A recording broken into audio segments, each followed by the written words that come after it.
Army chief ने बयान दिया है सुप्रीम कोर्ट में कि ट्रायल्स इनके जो होंगे वो उन पर कार्रवाई मजीद नहीं होगी। अस्सलाम वालेकुम नाज़रीन कराम, पहले आप ये वीडियो देखिए फिर इस पर डिटेल में बात करते हैं। वकालत में नहीं दे, खुद फरमाया चीफ जस्टिस साहब ने अटॉर्नी जनरल से पूछा कि ट्रायल तो नहीं होने हो रहा, और अटॉर्नी जनरल ने जो अश्योरेंस दी है, जो यकीन दहानी कराई है कि कोई ट्रायल नहीं शुरू होगा, वो उन्होंने कराई है किसकी जानिब से?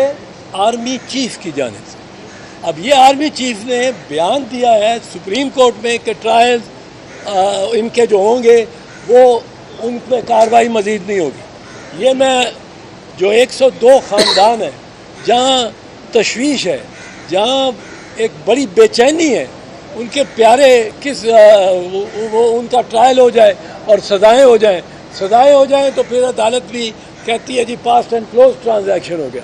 ये बड़े इन्होंने भी मेहनत की है और करते हैं और बड़े हम इनके भी ममनून हैं। पर आज एक ये लगेगी शायद छोटी सी, पर ये जो प्रोसेस अदलिया का होता है, जिस दिन एक स्टे हो जाए ना, जिस पार्टी को मिल जाए उसका हाथ ऊपर आ जाता है।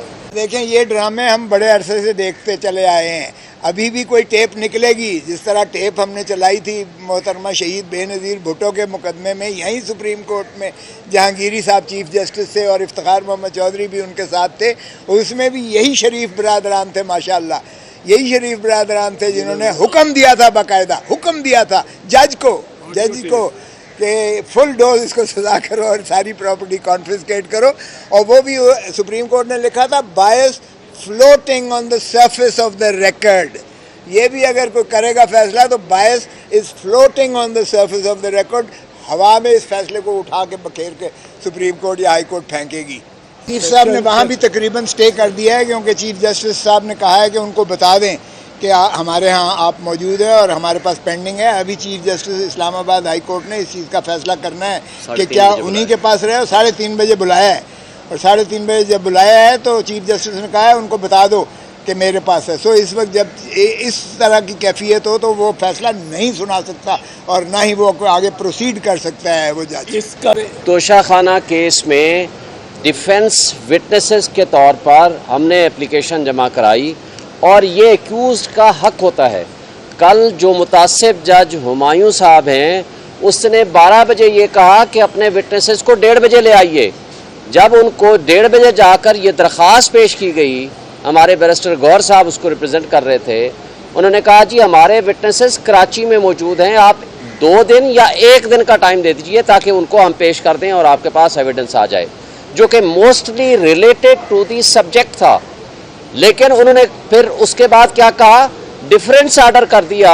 वो आर्डर क्या किया कि जनाब ये तो रेलिवेंट ही नहीं है, ये रिलेटेड ही नहीं है, जबकि 1.5 घंटा पहले खुद कह दिया मीडिया की मौजूदगी में, वकला की मौजूदगी में, कि आप अपने जो डिफेंस विटनेसेस की लिस्ट आपने प्रोवाइड की है उनको 1:30 बजे ले आइए ताकि उनको जिरा कर सकें। देखें, पहली बात तो ये है कि ऐसा कोई जज जिस तरह से वो प्रोसीड कर रहा है, आज इस्लामाबाद हाई कोर्ट में वो केसेस थे जो कि हम सारे उधर 20 आर्गूमेंट्स कर रहे थे, उन्होंने 11:30 बजे आर्डर लिख दिया कि अगर 11:30 बजे हमारे पास नहीं आएंगे, बहस करेंगे, तो ये समझा जाएगा कि आपकी बहस ख़त्म हो गई और मैं आर्डर रिज़र्व कर दूंगा। उसके बाद जब हम आर्गूमेंट्स वहाँ थे और बिजी थे, उनको मैसेज दिया गया कि हम चीफ जस्टिस के पास इन्हीं केसेस में आर्गूमेंट्स कर रहे हैं, तो उन्होंने 12:30 का टाइम रख दिया कि उन केसेस को छोड़ो, मेरे पास आओ, और अगर नहीं आएंगे तो मैं फैसला कर दूंगा। ये सारे इंसिडेंट्स ये साबित करते हैं कि इस वक्त वो एक तासुब की बुनियाद पर हर हाल में इस केस को हमारे ख़िलाफ़ फैसला करना चाहता है। और एक बात ये भी पाकिस्तान की तारीख़ में पहली मरतबा हमने देखा, एक हमारे वकील साहब बैरिस्टर गौर साहब ने एक ट्रांसफ़र एप्लीकेशन की दरख्वास्त दी विद एविडेंस कि आप अपनी फेसबुक से ये पोस्टें लगा चुके हैं इमरान खान साहब के ख़िलाफ़ नाजेबा तस्वीर के साथ। उन्होंने कहा हाँ, फेसबुक तो मेरी थी, और 2014 से आनवर्ड लगाते रहे, उनको डिलीट भी नहीं किया, लेकिन कहा कि चूँकि आपने ये दरख्वास्त क्यों दी है, ये कंटेम्प्ट ऑफ कोर्ट भी है और आपने अनएथिकल काम किया है, उसके ख़िलाफ़ ऑब्जर्वेशन दे दी। और जब ख्वाजा हारिस साहब ने 342 के ऊपर एक दरख्वास्त दी तो उसके ऊपर लिख दिया कि ख्वाजा हारिस साहब senior advocate supreme court of Pakistan has committed A mischief. मुझे तो ये शक पड़ता है कि ना सिर्फ ये मुतासिब है बल्कि ये जज बनने के और रहने के काबिल नहीं है, इसलिए कि जस्टिस अतर मिनल्ला साहब जब चीफ जस्टिस थे उन्होंने ये राइटिंग में डायरेक्शंस दी कि कोई भी जज सोशल मीडिया इस्तेमाल न करे, लेकिन उसके बावजूद ये 2023 तक वही फेसबुक इस्तेमाल करते रहे और उनकी उसी फेसबुक के ऊपर वो मवाद मौजूद रहा। जब चीफ जस्टिस साहब ने ये भेजा हमारी एप्लीकेशन के इस पर आप इंक्वायरी करके दें FIA को, आप ये इदारों की मिली भगत देखें, उन्होंने सिर्फ ये रिपोर्ट दे दी कि जनाब इस वक्त उस फेसबुक पे ये मवाद मौजूद नहीं है। सवाल ये पैदा होता है तो आपको भेजा किस लिए था? क्या आपने उसकी फॉरेंसिक कराई है? क्या आपने वो जो आर्काइव में मौजूद होता है वहाँ आप गए हैं? क्या आपने फेसबुक से रब्ता किया है उनकी एडमिनिस्ट्रेशन से, जिनके पास आफ्टर डिलीशन भी 90 डेज़ के अंदर वो मवाद मौजूद होता है? आपने कोई वेरिफिकेशन कराई है? कुछ भी नहीं कराया।